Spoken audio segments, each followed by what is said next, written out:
நண்பர்களே, நீங்கள் பார்த்து கொண்டிருப்பது உங்கள் கௌசிகா ரிவ்யூ. சரி வாங்க வீடியோக்குள்ள போய் என்ன நடக்க போகுது அப்படின்னு சொல்லிட்டு பாத்தீங்களா, நம்ம மல்லி இருக்காங்கல்ல, அவங்க ரொம்பவே சந்தோஷமா இருக்காங்க, எக்ஸைட்மெண்டோட இருக்காங்க. வெண்பா இங்க போக கூடாது, வெண்பா அங்க போக கூடாது, அங்க போக கூடாது அப்படின்னு சொல்லிட்டு நம்ம மல்லி ஆர்டர் போட்டு இருக்காங்க. ஆனா ஆர்டர் எல்லாம் என்னைக்குமே நான் மதிக்க மாட்டேன், எனக்கெல்லாம் தனி வழி தனி ரூல்ஸ் அப்படின்னு சொல்லிட்டு கெத்து காட்டுறாங்க நம்ம வெண்பா குட்டி. உடனே பாக்கணுமே நம்ம விஜய் இருந்து, வெண்பா நீ எங்க வேணாலும் போ, எங்க வேணாலும் விளையாடு, உனக்கு நீ ஃப்ரீடம் அப்படின்னு சொல்லிட்டு சொல்றாங்க. என்னடாடா சொல்றீங்க அப்படின்னு சொல்லிட்டு கேட்க, ஆமா அப்படின்னு சொல்லிட்டு சொல்ற, போய் பார்க்க விளையாட்டா, கண்டிப்பா இந்த ரெசார்ட்டுக்குள்ள பார்க்கல் தானே, கண்டிப்பா போய் விளையாடு, யாரு வேணாண்டது, எத்தனா ஒரு பிரச்சனைனா ரெசார்ட் ஓனரை பிடிச்சி அப்படியே சும்மா வெளுத்து விட்டுருவாங்க அப்படின்னு சொல்லிட்டு சொல்லிருக்காங்க. இதை கேட்டதும் நம்ம வெண்பாவுக்கு ஒரே சந்தோஷம், ஐ ஜாலி டாடா அப்படின்னு சொல்லிட்டு அந்த இடத்துல இருந்து கிளம்பிடுறாங்க. அதே சமயத்துல மறுபக்கம் என்ன நடக்குதுன்னு சொல்லிட்டு பாத்தீங்கன்னா, நம்ம வெண்பா இருக்காங்கல்ல, அவங்க வந்து நாங்க போய் விளையாண்டு இருக்காங்க. அந்த சமயத்துல குறுக்க அந்த கௌசிக் வந்தா அப்படின்ற மாதிரி கரெக்டா அந்த இடத்துல எல்லாம் கிளீன் பண்றால பாய், அந்த பாய் வந்து போன் பேசினு இருக்கான். நான் மேடம் நலமா, எனக்கு என்ன காசு போட்டோம்ல மேடம் அப்படின்னு சொல்லிட்டு சொல்லிருக்கேன். டே நான் சொன்னது ஞாபகம் கட்டும், அந்த இலக்கியோட கதையை முடிச்சிரு, அதுக்கப்புறம் உனக்கு வர வேண்டிய அமௌண்ட் அக்கௌண்ட்டுக்கு அட்ரஸ்மா 10 லட்சம் டான் வரும். இப்போ 2 லட்சம் வந்துட்டு இருக்கும்பா. சூப்பர் மேடம் சூப்பர், இது ஒண்ணு போதும் மேடம், உங்க மேல எனக்கு நம்பிக்கை வந்துச்சு. அதெல்லாம் வெண்பா ஒட்டு கேட்டு இருக்காங்க. அட்டா என்னடா இது, எங்க அம்மா வந்த இடத்துல எங்க அம்மா போட்டு தள்ள பிளான் பண்றீங்களா அப்படின்னு சொல்லிட்டு ஒரு பக்கம் வெண்பா ரெடியா இருக்காங்க போலான்னு சொல்லிட்டு, இன்னும் என்னென்ன பேசுறாங்கன்னு சொல்லிட்டு, மறைந்திருந்து பார்க்கும் மர்மம் என்ன அப்படின்னு சொல்லிட்டு மறைஞ்சிருந்து பார்த்துன்னு இருக்காங்க. அதே சமயத்துல மறுபக்கம் என்ன நடக்கும்னு சொல்லிட்டு பாத்தீங்கன்னா, நம்ம விஜய் இருக்காருல, மல்லிகை ஆசையா ஒரு கிஃப்ட் கொடுக்குறாரு. தலைவன் ஏதோ ஒரு நல்ல புடவையை வாழ்ந்துக்கலாம் அப்படின்னு சொல்லிட்டு நினைச்சா, அப்படியே சும்மா ஸ்டைலிஷ் தமிழ்ச்சி அப்படின்ற மாதிரி ஸ்டைலா ஒரு ட்ரெஸ் போடுவாங்களா, அப்படியே மாடர்ன் ட்ரெஸ் இங்க இருந்து இதுவரை மட்டும்தாங்க. அந்த ட்ரெஸ்ஸா போட்டு வேற லெவல்ல கெத்து காட்டுறாங்க. அட்டா நம்ம மல்லிக்காது அப்படின்னு சொல்லிட்டு மல்லி பார்த்துட்டு, என்ன இது வெண்பா போட்டுற ட்ரெஸ் மாதிரி இருக்கு, அது உனக்கு தான் இன்னைக்கு அப்படின்னு சொல்லிட்டு சொல்றாங்க.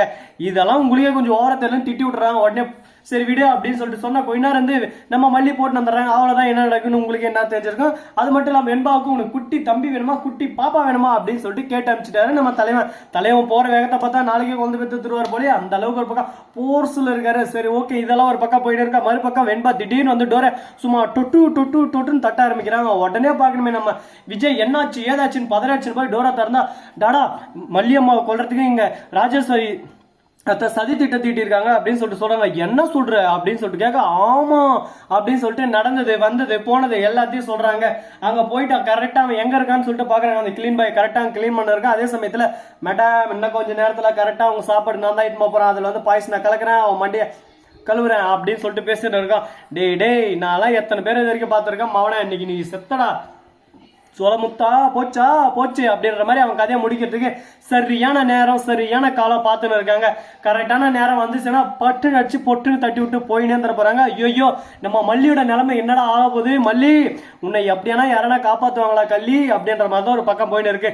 மல்லிக்கு எதெல்லாம் பாயசனா கலக்க போறாங்க, எப்படி மல்லியை கொல்ல போறாங்க அப்படின்ற ஒவ்வொரு விஷயத்தையும் நீங்க இன்ச் பை இன்ச்சா தெரிஞ்சுக்கணும்னு நினைக்கிறீங்களா?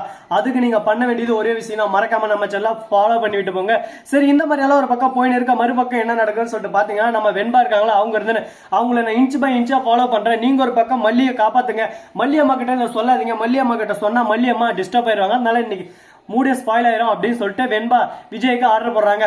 சரிங்க மேடம், உத்தரவு மேடம், ஆனார் மேடம் அப்படின்னு சொல்லிட்டு அந்த இடத்துல இருந்து விஜய் கிளம்பிடுறாரு. போயிட்டு அவன் அங்க இருக்கா, என்ன பண்றா ஏது பண்றான்னு சொல்லிட்டு என்னன்னா வாட்ச் பண்ணே இருக்காங்க. மல்லிக்கு என்னென்ன சாப்பாடு வருதோ எல்லாத்தையும் ஒரு பக்கம் கரெக்டா செக் பண்ணி அதுல எதனா இருக்கான்னு சொல்லிட்டு ஆல்ரெடி இன்ஃபார்ம் பண்ணிடுறாங்க. போயிட்டு அங்க இருக்கிற ஆளுங்களுக்கு அவங்க வந்து அவன் அந்த பக்கமே திரும்பிடாத மாதிரி, வேலையை விட்டு கிளம்பு தம்பி, உன் மேல புகார் வந்துட்டே இருக்கேன் அப்படின்னு சொல்லிட்டு சொல்ல, உடனே அவன் இருந்து என்ன ஆச்சு ஏதாச்சு அப்படின்னு சொல்லிட்டு கேட்கறான். தம்பி நீ என்னென்ன பண்ணியாச்சுன்னு எல்லாருக்கும் தெரிஞ்சாச்சு, அதனால நீ கிளம்பினே இருக்கணும் அப்படின்னு சொல்லிட்டாங்க. இதுக்கெல்லாம் ஒன்றும் பேச முடியாது, மாட்டிக்கினாரு ஒருத்தர் அப்படின்ற மாதிரி மாட்டிக்கினாங்க.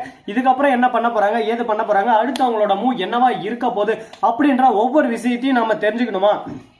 அதுக்கு நம்ம பண்ண வேண்டியது ரெண்டு விஷயங்க. அது மட்டும் இல்லாம நம்ம ராஜேஸ்வரி இருக்காங்களா, அவங்க வந்து அடிக்கடி போன் பண்ணே இருக்காங்க. என்னமா உனக்கு கொடுக்குற 10 லட்சத்துக்கு நசன போன் பண்ண, நானே மாட்டிவிடும் பைத்துல ஒரு பக்கம் அப்படியே சும்மா ஆட்டோலாம் ஒரு பக்கம் பக்குன்னு அடிச்சுன்னு இருக்கு. நீ ஒரு பக்கம் போன் பண்ணு நச குசுன்னு போமா, அந்த பக்கம் சப்புன்னு அடிச்சிட்டு போறா அப்படின்னு சொல்லிட்டு கோவப்படுறாரு. என்னடா இது நம்ம விஜய்க்குள்ள இவ்வளவு ஆத்திரமா அப்படின்னு சொல்லிட்டு பாத்தீங்கன்னா, விஜய் இல்லைங்க, அந்த கொல்ல வரானே கிளீனிங் பாய், அவனுக்கு தான் இவ்வளோ ஆத்திரம். ஓஹோ 10 லட்சம் வாங்கினா ஓனர் சொல்றதை செய்ய மாட்டேன். டே எங்களுக்கெல்லாம் 10 ரூபாய் கொடுத்தாலும் அந்த 10 ரூபாய்க்கு ஏற்ற மாதிரி வேற சரி நடு வரேன். சரி இந்த மாதிரி எல்லாம் ஒரு பக்கம் போயின்னு இருக்க, மறுபக்கம் என்ன நடக்குதுன்னு சொல்லிட்டு பாத்தீங்கன்னா வெண்பா குட்டி இருக்காங்களா, அவங்க வந்து ஒரு சூறாவளி கிளம்பி எது அப்படின்னு சொல்லிட்டு சூறாவளி மாதிரி போயிட்டு இருக்காங்க. அது எங்க போய் முடிய போகுது, எதில் போய் முடிய போகுதுன்னு சொல்லிட்டு தெரியல. தோசை மாவு மாட்டி கரிமா வந்துடுறேன். ஏய் தோசை மாவு நான் சுட்டுறேன், தோசை மாவு மாட்டி கறி.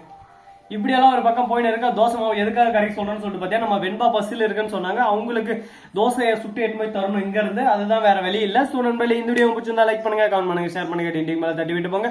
அப்பதான் நான் போற அடுத்த வீடியோ உடனுக்குடன் வரும். மிக்க நன்றி. தேங்க்ஸ் ஃபார் வாட்சிங். Tata, see you. நன்றி, வணக்கம், வந்தனம், வருக தருக.